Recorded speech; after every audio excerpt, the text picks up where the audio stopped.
muamalah yang seperti biasa berlangsung setiap pada asar hari Ahad dari pukul 4 hingga menjelang maghrib di Abu oleh Ustaz Abu Umar yang pada kesempatan kali ini melanjutkan pembicaraan atau pembahasan mengenai kitab buku kualitatif pengusaha muslim yang ditulis oleh Ustaz Abdul Qais. Dan insya pada sore hari ini kita akan melanjutkan pembicaraan kita pada tema yang berjudul Pintar Dunia, Bodoh Akhirat. Jika jemaah sudah memiliki bukunya, silakan dibuka di halaman 86. Seperti biasa, kajian kita berlangsung dengan dua sesi. Sesi pertama yaitu sesi pemaparan oleh Ustaz, dan kemudian sesi kedua dilanjutkan dengan tanya jawab.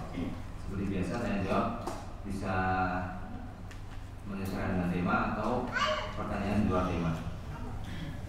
Bagi akhwat nanti dipersilakan menuliskan pertanyaan di kertas yang kemudian insya Allah akan kita bacakan.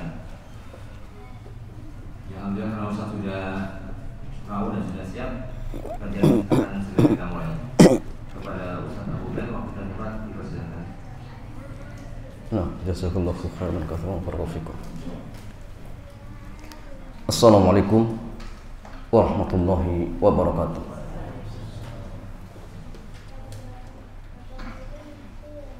Alhamdulillah wassalatu wassalamu ala rasulillah wa ala alihi wa sahbihi ajma'in, amma ba'd. Ikhwan wa akhwati fillah, alhamdulillah di kesempatan sore hari ini untuk kembali kumpulkan kita di tempat yang kita cintai ini dalam rangka thalabul ilmi. Dan sore hari ini kita masih pada kitab Kode Etik Pengusaha Muslim, menjadi pengusaha ideal menurut standar syariat. Jamaah sekalian, di antara kita sekalian tidak kita pungkiri bahwasannya dunia itu sesuatu yang menyenangkan. Nah, sehingga banyak di antara kita yang terfitnah. Karena memang dunia itu fitnah, jemaah. Tetapi seorang muslim dan muslimah, target hidupnya yang hakiki adalah kehidupan akhirat. Nah, sehingga jamaah dalam masa seperti ini kita perlu untuk sering mendapatkan nasihat agar tidak terfitnah, tidak terlena dengan kehidupan dunia. Dan dunia itu jamaah mau tidak mau pasti dan pasti akan kita tinggalkan kapanpun waktunya, itu pasti. Sehingga jangan sampai kita seperti orang yang akan kita bahas di kesempatan sore hari ini, pintar dunia tapi bodoh akhirat. Bahkan naudzubillah, kalau misalkan ada sebagian di antara kaum muslimin nggak tahu sholat Jumat itu hari apa misalkan, itu parah. Pak, sholat Jumat itu hari apa? Hari apa ya? Hari Jumat ya misalnya. Puasa Ramadan hari apa? Atau bulan apa? Nggak paham. Ini jelas ya, saking jahilnya. Penulis kita mengatakan di antara karakter yang dicela oleh Allah dalam Al-Quran adalah pintar masalah dunia, namun buta masalah akhirat. Jadi artinya jemaah, kalau misalkan dia pintar dunia, pintar juga akhirat, ini masih mending. Tetapi ada orang jemaah, dunia pintar, akhirat jahil, ini jadi masalah. Bahkan tata cara sholat yang mungkin jamaah rukun, itu pun nggak paham. Wudhu, rukun-rukunnya nggak paham, sehingga sholatnya berantakan, wudhunya juga berantakan. Plus nggak mau belajar, plus tidak mau belajar, ini masalah.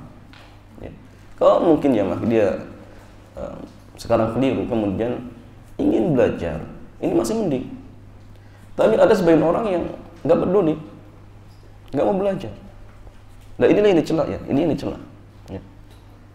Allah Jalla wa Ala berfirman, ya'lamuna dhahiran minal hayati dunya wa hum 'anil akhirati hum ghafilun. Mereka mengetahui yang lahir dari kehidupan dunia, sedang mereka tentang kehidupan akhirat lalai.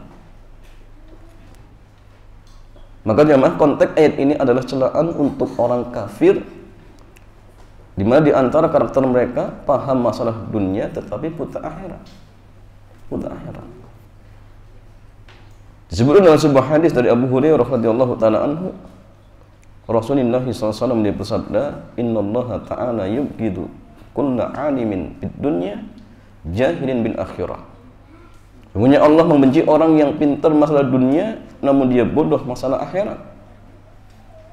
Dalam riwayat yang lain dikatakan, "Innallaha yubghidu kulla ja'dhariyin jawad sakhabin fil aswaq jifatan bin lail himarun jifatun bin lail himarun bin nahar alimun bid dunya jahilun bil akhirah." Allah Jalla wa Ala sangat benci orang yang jagdori, ya, orang yang sombong, rakus lagi pedit, suka teriak di pasar, kemudian kerjanya suka bertengkar, ya. Jamaah sekalian, hadis ini kita pas sedikit. Fa inna hadzal hadis rawahu Ahmad wa ghairuhu bi alfadhin mukhtalifah. Jadi hadis ini diriwayatkan oleh Imam Ahmad dan selainnya dengan lafaz yang berbeda-beda. Wabillah fil madhkur rawahu al-Baihaqi fi Sunani Ibnu Hibban fi sahihihi. Dan Syalbani mengatakan di dalam Sahihul Jami' sahihun. Hadis ini sahih. Wa makna jagdhari kama qala ahlul ilmi al-mutakabbir al-jafi 'anil mau'izah. Jadi ya, innallaha yubghidu atau ya, yubghidu kulla jagdhariyin, Allah sangat murka, benci setiap orang yang jagdhari. Jagdhari itu jemaah dikatakan oleh ahli ilmi al-mutakabbir al-jafi 'anil mau'izah, orang yang sombong, keras hatinya, tidak mau menerima kebenaran. Ini jagdhari, sangat dimurkai, sangat dibenci. Sudah jahil tapi apa? Sombong. Makanya orang bodoh itu ada dua, ya. Orang bodoh itu ada dua. Ada orang yang bodoh tapi dia sadar dirinya bodoh sehingga mau belajar. Tapi ada orang yang bodoh sok pintar, ya, ngeyel, ya. Dikasih tahu apa? Oh, saya sudah tahu, ya. Padahal belum tahu. Nah ini jemaah tipe orang bodoh yang apa? Bikin masalah, ya. Suka bikin apa? Kacau, ya. Sudah bodoh tapi sok pintar.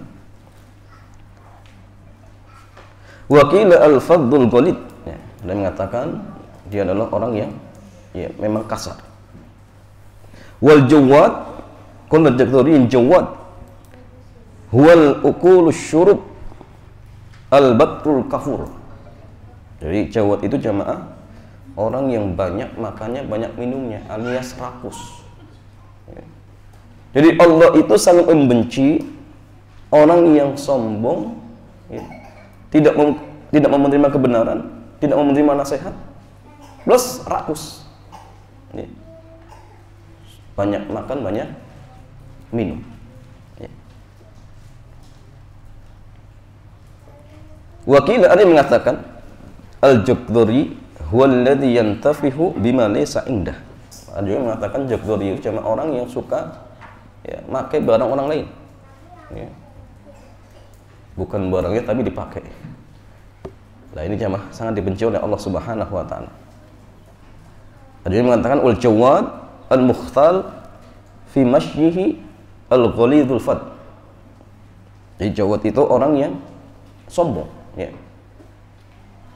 Jadi ketika jalan itu kelihatan, ya, sombong, angkuh, ya, seperti itu. Was-sahab, sedangkan sahab bisin was-sad kasirul hisab, orang yang ya, banyak bersengketa, suka ribut, bikin reseh, ya. Wasahbu fil aswaqi kathratul hisam wa raf'us sauti fiha. Jadi wasahbu fil aswaq maksudnya orang yang banyak sengketanya, banyak musuhnya, kerjanya suka teriak-teriak. Ya. Sedangkan jifatun ya billain kinayatun an kathratin naumihi wa khumulihi wa adamu qiyamihi li salatil lail. Jadi Allah itu sangat benci orang yang tadi ya, apa namanya, kasar, kemudian rakus, ya, suka teriak-teriak. Jifatun billail. Jifatun billail itu maksudnya kinayatun an kathratin naum. Banyak tidurnya. Banyak tidurnya. Wa khumunihi, malas ya. Betul, kita yang banyak.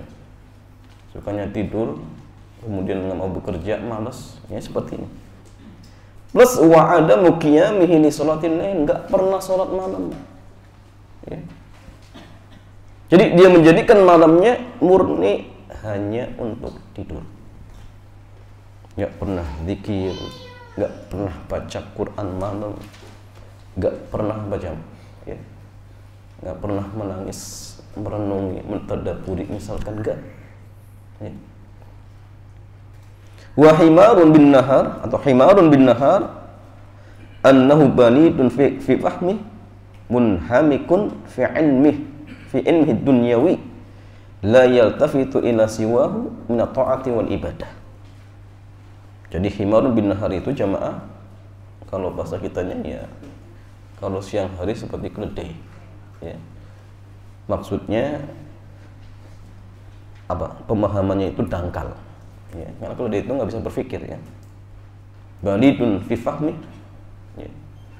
Tapi dangkal pemahamannya, munhamikun fi amali. Tapi kerjanya tekun, itulah keledai jamaah. Jadi kalau di Timur Tengah itu, kalau misalkan sebagian orang itu ingin ngambil air dari sumur, itu biasanya pakai keledai, muter ya. Kalau disuruh muter dari pagi sampai sore seperti itu itu keledai. Terus, ya. Nggak akan berhenti kecuali kalau tuannya nyuruh berhenti. Ya. Dengar adzan duhur ya tetap jalan ya, nggak mau sholat, itu keledai. Maka orang-orang yang kalau pas kerja dengar adzan duhur nggak sholat, asar juga nggak sholat, mirip seperti keledai. Kalau bosnya nyuruh pulang baru pulang jamaah. Kalau yang nyuruh Allah untuk sholat nggak mau, itu persis seperti keledai. Dan banyak orang seperti ini jamaah, banyak muslim seperti ini. Ya. Naudzubillah. La yaltafitu ila siwahu minat ta'ati wal ibadah. Nggak peduli dengan ketaatan, nggak peduli dengan ibadah. Buru-buru sedekah, buru-buru sholat, buru-buru puasa. Pas puasa di kerjaan nggak puasa jamaah. Terus ngajak-ngajak yang lain, waliyadzubillah. Ya. Fa idza ja'a al-lailu istalqa ala firashihi wa baqiya kal jifati ila sobah. Apabila sudah datang malam, sudah dia lemparkan badannya di ranjang, ya. Seperti apa? Bangkai, nggak pernah tahajud, ya.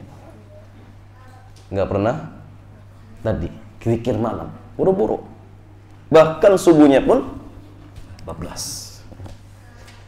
Subuhnya bablas. Ada juga yang bangun sebelum subuh, tapi nggak sholat subuh. Apa alasannya? Oh nanti macet. Berangkatnya sebelum subuh, tapi nggak sholat subuh. Alhamdulillah jam. Pulangnya habis isya, isyanya nggak sholat. Pulang langsung tidur. Bangun sebelum subuh, nggak sholat subuh. Nah, ini ada orang-orang tipe seperti ini. Ya. Maka orang seperti ini jamaah adalah orang yang sangat-sangat dibenci oleh Allah. Ya. Plus wa huwa ma'a hadza 'alimun bi umuri dunyahu walakinnahu jahilun bi umuri dinihi. Sudah seperti itu jamaah, ya. Dia pandai dengan urusan dunia tetapi jahil dalam masalah akhirat. Ya. Tadi ya tentang rukun sholat nggak paham, sholatnya asal-asalan, bacaannya pun nggak paham, nggak mau belajar lagi. Karena orang nggak paham, tapi dia masya Allah belajarnya luar biasa. Datang, Ustaz, saya ingin belajar ini. Oh ini luar biasa jemaah. Ini adalah orang yang nggak paham tapi nggak mau belajar. Ya. La yahtamu bihi wa la yas'al anhu. Nggak perhatian, nggak mau tanya. Ya. Maka jemaah jangan jadi kita jangan jadi ya, orang seperti ini. Jangan sampai kita jadi orang seperti ini. Wal hadisu tanbihun wa ta'limun lil muslim. Maka hadis ini ingat tanbih, peringatan ya. Wa ta'limun lil muslim, bentuk ya, pengajaran bagi kaum muslimin atau bagi seorang muslim an yabta'ida an hadhihi sifatid damimati, untuk menjauhi sifat-sifat yang tercela ini. Wa tahalla bi diddiha, dan hendaknya kita berhias dengan lawannya. Ya. Min sifati akhlaqil Islam al-fadilah, dengan akhlak-akhlak Islam yang mulia, masya Allah. Ya. Karena ingat jemaah, Nabi mengatakan akmalul mu'minina imanan ahsanuhum khuluqa. Seorang mukmin yang sempurna imannya, yang apa? Baik akhlaknya. Itu penting. Karena kadang jemaah sekalian, dakwah itu mudah diterima dengan akhlak. Dakwah itu mudah diterima dengan akhlak. Makanya Syekh Muhammad bin Shalih Al-Utsaimin, dakwah dengan perilaku ataupun akhlak itu lebih mudah diterima. Dan ini terbukti di zaman Rasulullah. Ya. Untuk saya ceritakan masuk Islam ini seorang nenek kan, itu pun dengan akhlaknya Nabi. Ya. Pernah saya ceritakan, ya Ustaz Abdul Azim. Jadi beliau itu jemaah punya majlis di rumahnya. Ini Ustaz Abdul Azim, beliau cerita sendiri. Ya. Ternyata tetangganya nggak suka, ya biasa, ya. Nggak suka dengan dakwah sunnah, sudah dianggap sesat. Plus ketika mengadakan kajian di rumah, yang datang banyak lagi, sehingga pekarangannya itu jadikan apa? Parkir. Ya. Udah semakin nggak suka, sudah lihat dakwahnya nggak suka, pekarangannya dijadikan apa? Lahan parkir. Ya. Sampai akhirnya di puncak-puncak dia sudah nggak sukanya, bekarangan yang kosong jemaah, yang biasa dilewati Ustaz Abdul Azim untuk sholat ya, ke masjid atau ke musola ya, ditanami pisang, pohon pisang. Ini isyarat biar apa? Nggak boleh lewat. Suatu ketika ternyata masya Allah, tangannya sakit, jatuh sakit jemaah, jatuh sakit. Di saat belum ada orang yang menjenguk, Ustaz Abdul Azim datang dengan ibunya membawa sedikit hadiah. Tetangganya nangis coba, nangis. Ini orang tiap hari saya benci, tapi orang yang pertama kali menjenguk. Akhirnya apa? Pohon pisang yang baru ditanam ditebang semua, tebang semua jemaah. Ya. Bayangkan ini dengan akhlak. Maka penting, kalau mungkin ya, kita nggak bisa menyampaikan hujah-hujah, ya, tampakkan dengan perilaku, dengan akhlak. Ya. Apalagi dengan kerabat misalkan. Ya, dengan anak istri, tampakkan akhlak yang mulia. Jadikan rumah tangga kita itu sebagai taman-taman surga jemaah. Itu penting. Biar indah kehidupan kita jemaah. Jangan apa? Sepanang terus ya. Suami istri kalau datang hawanya apa? Panas. Ini aja. Makanya aja kajian bareng-bareng, masya Allah. Ketika ada pasangannya yang keliru, dinasihati Mas. Atau misalkan jangan seperti ini misalkan. Agar apa? Agar indah kehidupan jemaah. Itu penting. Karena dunia itu sudah singkat. Jangan dipersingkat dengan apa? Melakukan hal-hal yang nggak ada gunanya jemaah. Manfaatkan baik mungkin. Tolong menolong dalam kebaikan. Antum dengan istri antum berlomba-lomba dalam kebaikan, itu mulia. Mulia jemaah. Bahkan ada seorang suami istri, masya Allah, kalau sedekah itu berlomba-lomba. Suaminya sedekah, istrinya sedekah. Itu luar biasa. Dan itu memang jemaah ya, karunia dari Allah Subhanahu wa taala. Ya jemaah sekalian, Imam Abul Fida Ibnu Katsir rahimahullahu jalla wa ala, beliau pernah menyebutkan contoh orang-orang yang pintar dunia tapi nggak bisa sholat dengan benar. Ya, jadi beliau menceritakan tentang orang yang pintar dunia ya, tapi tidak bisa sholat yang benar ya. Seperti yang diciptakan oleh Al-Hasan Al-Basri ya. Rahimahullahu jalla wa ala.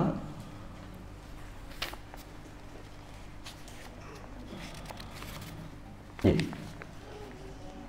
Beliau mengatakan, wallahi la balakum min ahadihim bidunyahu an yuqallibu dirhama ala dhufrihi fayuh biruka biwasni wa ma yuhsinu an yusalliya. Demi Allah, ada orang yang di antara mereka yang ilmunya tentang masalah dunia itu sampai pada tingkatan dia bisa mengetahui kadar dirham. Insyaallah. Hanya dengan ketukan ujung kukunya. Ada emas sama misalkan emas. Tuk, oh 2 gram. Oh, luar biasa aja masalahnya. Dunianya luar biasa. Ya tiap hari dunia. Ya seperti sebagian kita itu kadang-kadang kalau pas dagang koma-koma itu sudah paham berapa langsung. Bahkan anak pernah menyaksikan penjual itu pas ngitung pakai tangan gitu. Nggak tahu ngitung cara seperti apa jamaah. Saking pandainya. Allah alam. Tapi nggak tahu sholatnya nggak tahu. Ada orang seperti ini, ada banyak bahkan. Ya. Jadi beliau menggambarkan orang yang tadi ya pandai dunia tapi sholatnya nggak paham. Dia bisa mengetahui kadar dirham hanya dengan ketukan ujung kukunya. Lalu dia bisa menyebutkan kadar peraknya. Sementara dia tidak paham cara sholat. Nah ini musibah. Ya. Karena itu bagian dari doa Nabi SAW. Beliau memohon kepada Allah agar tidak dijadikan sebagai orang yang puncak ilmunya dan perhatiannya hanya dalam masalah dunia. Beliau berdoa, wala taj'alid dunya aktsaru hammina wala mablagha ilmina. Jangan, ya Allah, jangan engkau jadikan dunia sebagai puncak harapan kami dan puncak pengetahuan kami. Itu doa Nabi jam. Ya. Makanya dunia di tangan Rasulullah dan para sahabat itu jamaah hanya sekedar apa jamaah? Perantara saja. Bukan tujuan. Bukan tujuan. Nah, sehingga kalau misalkan ada yang ngasih, ada yang minta, ya berikan.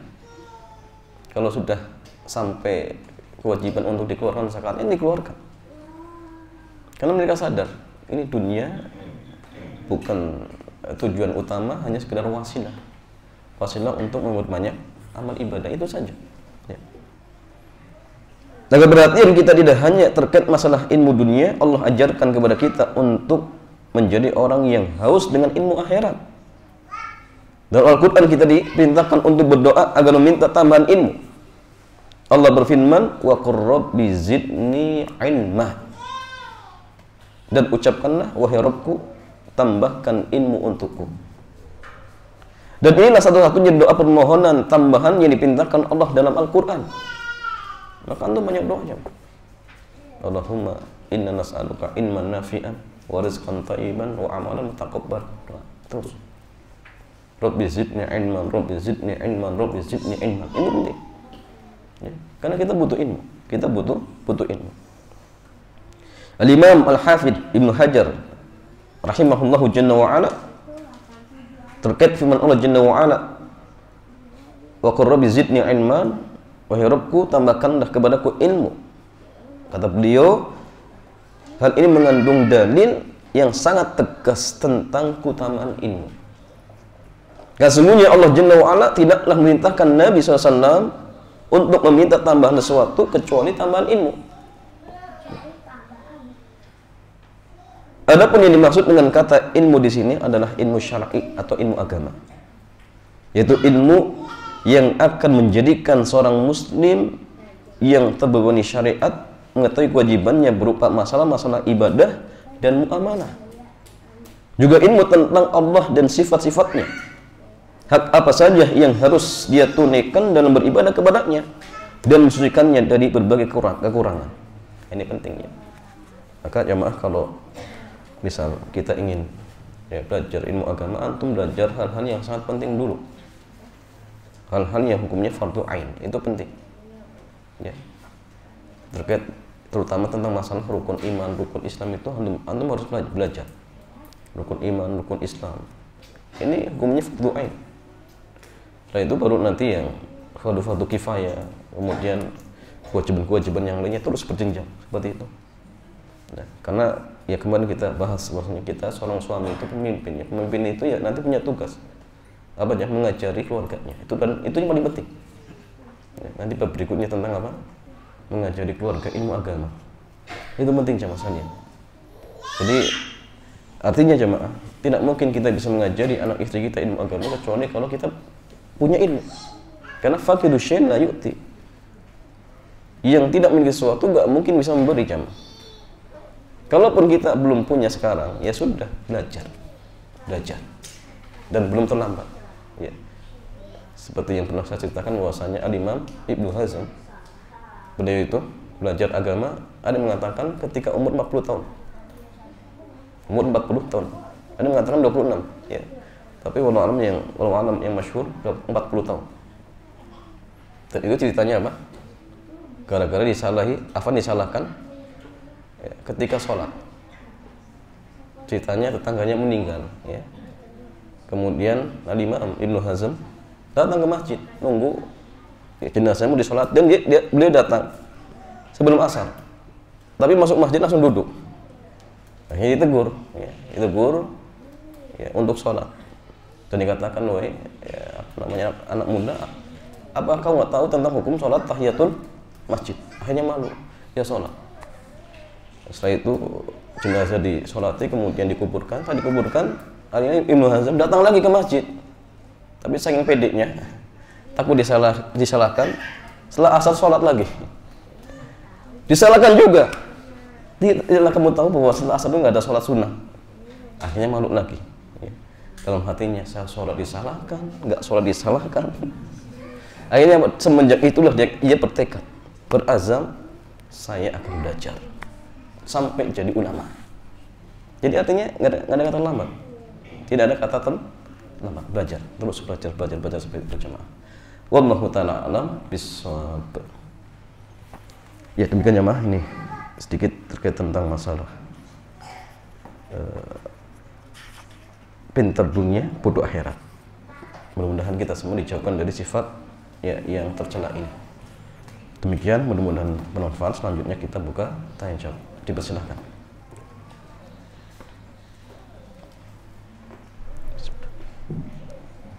Alhamdulillah, sesi pemaparan materi baru saja berlalu.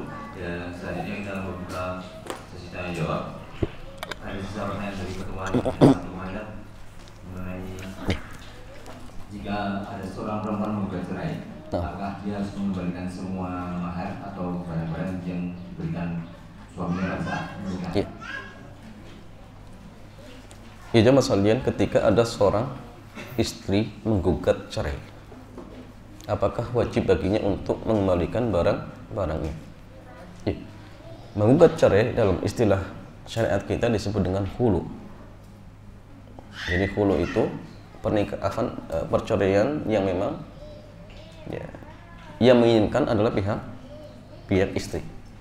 Tapi ingat jemaah, hal ini kalau memang ada alasan syar'i.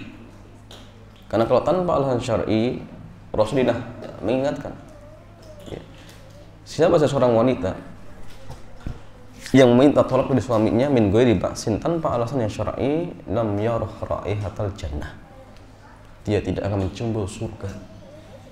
Maka hati-hati bagi seorang istri, jangan dikit-dikit minta cerai. Kenapa? Karena kalau dia minta cerai kepada suaminya tanpa alasan syar'i, misalkan diharamkan tadi, tidak mencium surga ya. Jadi kalau misalkan ada sedikit masalah dengan suaminya, selesaikan baik-baik. Kalau memang masih bisa dipertahankan. Kalaupun misal sudah tidak bisa, dalam artian suaminya zalim ya, tiap hari dipukulin misalkan, kemudian agamanya juga rusak misalkan, kalau dipertahankan yang terjadi banyak mudarat. Akhirnya setelah musyawarah misal dengan orang-orang yang memang terpercaya di situ, diputuskan harus atau ya kalau bisa gugat cerai, maka silakan, ada masalah. Terus bagaimana caranya? Sebagaimana ketika imra'atu ya apa namanya siapa Abu Qais ya, saya lupa. Ketika dia ingin gugat cerai datang ke Nabi. Akhirnya apa, Nabi memerintahkan kepada suaminya, ketika Nabi mengatakan, apa kamu mau untuk membalikan kebun yang diberikan oleh suamimu? Dia katakan iya. Nah, kemudian Nabi menyuruh pada suaminya, terimalah kebunnya. Kenapa? Karena dulu maharnya kebun. Dulu maharnya kebun. Nah, sehingga ini menunjukkan bahwasanya khulu itu jamaah ya, permintaan cerai dari pihak istri dengan cara mengembalikan apa? Mahar. Ya. Ustadz, kalau dulu maharnya seperangkat alat sholat ya sudah, balikan seperangkat sholat. Makanya kalau antum kasih mahar yang mahal ya mah, biar dia nggak bisa buat cerai. Kasih mobil biar dia mau buat cerai, pikir-pikir, waduh. Ya. Jadi ini masalah seperti itu, kembalikan maharnya. Ya. Tapi kalau misalkan suami dalam hal ini ridho, nggak perlu dikembalikan, nah itu beda masalahnya, beda masalahnya. Makanya gini, khulu itu jamaah bisa jatuhnya talak, bisa jatuhnya fasakh. Kalau misalkan istri datang baik-baik ke suami, kemudian suami menerima, ya, akhirnya suami malah menjatuhkan hukum afan jatuh talak dengan dilafadzkan kamu saya talak, berarti di sini jatuhnya apa? Talak. Jadi talak. Kalau baru satu kali berarti talak roj'i, talak roj'i. Dan nanti tunggu sampai masa iddahnya selesai. Kalau dia sudah tidak haid berarti itu 3 bulan. Kalau masih haid berarti 3 kali masa haid. Kalau hamil saya melahirkan seperti itu. Tapi kalau misalkan dalam hal ini suami nggak mau, ya, dipaksa nggak mau, akhirnya hakim yang bertindak. Hakim menyuruh untuk membalikan maharnya, ya. Tetap suami nggak mau mengucapkan, nanti jatuhnya fasakh. Jadi hakim yang memisahkan. Nah, sehingga sebenarnya ulama kita mengatakan khulu itu fasakh bukan talak. Jadi artinya nggak dianggap talak. Nah, ketika hakim yang memutuskan pernikahan di fase sudah selesai. Apakah boleh kembali lagi jamaah? Boleh tidak? Suami istri yang sudah khulu, bolehkah dia kembali lagi? Boleh, tapi dengan akad baru. Beda dengan bain kubro ya. Bain kubro itu nggak bisa kecuali mantan istri dia sudah nikah dengan laki-laki lain. Dan itu pun nikahnya dengan suka atas suka sama suka. Bukan nikah asal afan, nikah apa jemaah? Sekedar sebagai khilah ya. Formalitas. Dia bayar ya, tapi jangan nggak boleh digauli. Kamu nikahi mantan istri saya, saya bayar kamu. Tapi ingat jangan disentuh ya. Saya itu ditalak ya, nggak bisa jemaah, nggak bisa. Ya. Jadi memang harus nikah suka sama suka seperti itu. Ternyata pasti nikahin mereka sama suka, ya sudah. Mantan suaminya sudah diam, ya. Dia gigit jari saja. Nggak bisa jamaah. Jadi nggak bisa dipaksa seperti itu. Itu namanya khulu. Jadi iya, dia mengembalikan mahal. Kemudian terserah, kalau suami menjatuhkan talak berarti jatuhnya talak. Tapi kalau suami nggak mau, nanti hakim yang memisahkan seperti itu. Kalau misalkan suami dia katakan, oh saya nggak mau mahar misalkan, ya sudah selesai. Tapi hukum asalnya iya, seorang istri dia kembalikan apa? Kembalikan maharnya seperti itu. Wallahu ta'ala a'lam bishawab.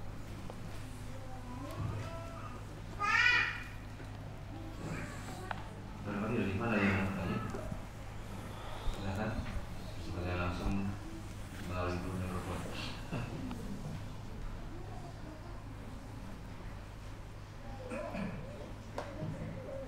Sampai beberapa pertanyaan, ada beberapa hal yang berusaha sampaikan pada jemaah yang sudah absen ya, barangkali ingin memasukkan namanya di dalam grup, silahkan ditandai daftar absennya, nanti akan kita masukkan ke dalam grup.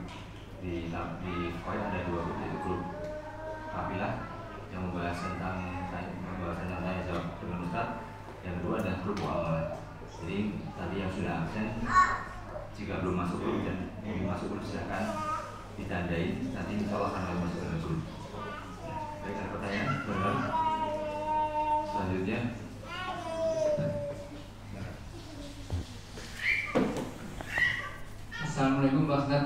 Waalaikumsalam. Fadal. Bagaimana hukum membaca berita tentang kriminal atau perselingkuhan atau hal-hal negatif yang di media sosial? Apakah dianggap mencari aib seseorang? Terima kasih. Iya, masalah bagaimana hukumnya membaca berita-berita tentang kriminal? Apakah termasuk mencari aib seseorang? Ya. Jawabannya gini jemaah. Kita yang mungkin tahu beritanya, apakah termasuk mencari aib seseorang? Jawabannya tidak. Karena kita hanya sekedar membaca berita. Yang jadi masalah itu yang nyebar, yang jadi masalah. Ya. Dia yang buat berita kemudian disebarkan dengan masyarakat, ini yang kena. Dan apakah termasuk menyebarkan aib? Iya. Yang nyebar, adapun kita nggak termasuk. Ya. Maka yang nyebar seperti ini harus siap-siap mempertanggungjawabkan kelak di akhirat. Makanya Nabi mewanti-wanti jemaah sekalian, kafa bil mar'i kadiban. Cukup seseorang itu dikatakan berdusta kapan jemaah? Ketika setiap apa yang dia dengar disampaikan. Ini saja sudah cukup dia dikatakan pendusta. Apalagi suka nyebar aib seorang muslim. Nah itu nggak boleh jemaah. Kalau ada misalkan saudara kita bergelincir, tugas kita itu menutupi. Bahkan Nabi mengatakan apa? Man satara musliman satarallahu fid dunya wal akhirah. Barang siapa yang menutupi aib seorang muslim, Allah tutupi aibnya di dunia dan akhirat, bukan disebarkan jemaah. Ya. Kemudian untuk kita yang tahu berita seperti ini, jangan dibaca. Karena kadang gini jemaah, berita-berita yang buruk, pembunuhan, kemudian perselingkuhan, kadang-kadang bisa mengotori hati kita. Sahih. Kita hanya baca, tetapi dampak negatifnya tetap ada. Pembunuhan, perselingkuhan, oh dia seperti itu. Kadang-kadang akhirnya apa? Setan masuk. Ya sudah, kamu seperti itu aja. Hati-hati. Maka kalau misalkan kita, gini, sikap kita itu gini mas. Kalau kita tidak punya kepentingan di situ, nggak perlu masuk. Kalau bisa jangan tahu jemaah. Itu kalau bisa. Makanya kadang gini jemaah. Kalau ada pertikaian antara dua orang, kalau pas kita nggak tahu, kita nyaman-nyaman saja. Tapi kalau kita sudah tahu, ternyata dua orang ini ada masalah, ini jadi hatinya apa? Beda jemaah. Makanya gini, kalau ada pertikaian dan kita tidak punya kepentingan di situ, kalau bisa mendingan tutup telinga, selesai. Sehingga sikap kita dengan si A biasa, si B juga biasa. Tapi kalau kita sudah masuk, akhirnya sikapnya jadi beda. Kecuali kalau kita punya kepentingan, maka silakan masuk dan kalau bisa memberikan solusi. Tapi kalau nggak perlu. Sehingga berita-berita seperti tadi kalau bisa tidak perlu dibaca. Tidak perlu dibaca seperti itu. Wallahu ta'ala a'lam.